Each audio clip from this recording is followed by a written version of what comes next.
Hello friends, তো বীরের maths project আছে স্কুলে, তো তার জন্য একটা জিনিস বানাতে চলেছি।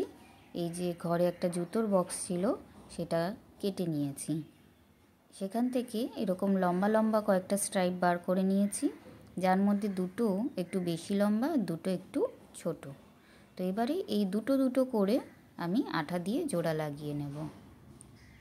এরপর একটা অরেঞ্জ পেপার নিয়ে এটাকে কভার করে দিচ্ছি। আর এরকম দুটো শেপ কেটে নিয়েছি, এবারে ওগুলোকেও কভার করে দিচ্ছি। এবারে এই হাফ সার্কেলের মধ্যে আমি পেন দিয়ে মার্ক করে দিচ্ছি।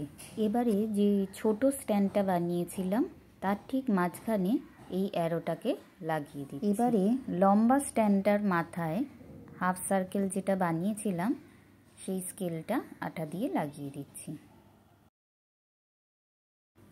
এবারে অ্যারো লাগানো স্ট্যান্ডটার ঠিক মাঝখানে একটা পিন দিয়ে ফুটো করে নেব, আর তারপরে ওটারই সমান সমান করে লম্বা স্ট্যান্ডটার মাঝখানেও ঠিক একটা পিন দিয়ে ফুটো করে নিচ্ছি।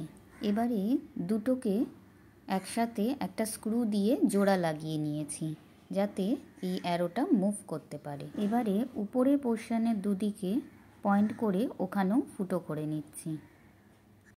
দেখো, দুটো আইসক্রিম কাপ নিয়ে নিয়েছি, আর ওটাকেও অরেঞ্জ পেপার দিয়ে কভার আপ করে দিচ্ছি, আর দুপাশে দুটো ফুটো করে নিচ্ছি। এবারে একটা অরেঞ্জ উল নিয়ে নিয়েছি, সেখান থেকে খানিকটা পোর্শন নিয়ে উপরের যে ফুটোটা করেছিলাম ওখান দিয়ে ঢুকিয়ে পিছন থেকে বার করে নিচ্ছি। এবারে সেটার সাথে এই আইসক্রিম কাপটা জোড়া লাগিয়ে দিচ্ছি। এবারে একটা ধূপকাঠির বাক্স নিয়ে নিয়েছি, আর সেটাকে হাফ করে কেটে নিচ্ছি।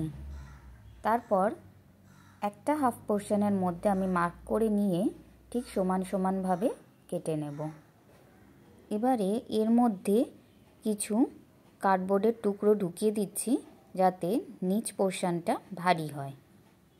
তারপর এটাকেও আমি অরেঞ্জ পেপার দিয়ে কভার করে নিয়েছি, আর উপরে মাঝখানটা চিড়ে নিয়েছি। এরপর এই স্ট্যান্ডের উপরে যে পোর্শনটা বানিয়েছিলাম সেই স্ট্যান্ডটা আস্তে আস্তে ভিতরে ঢুকিয়ে দিচ্ছি।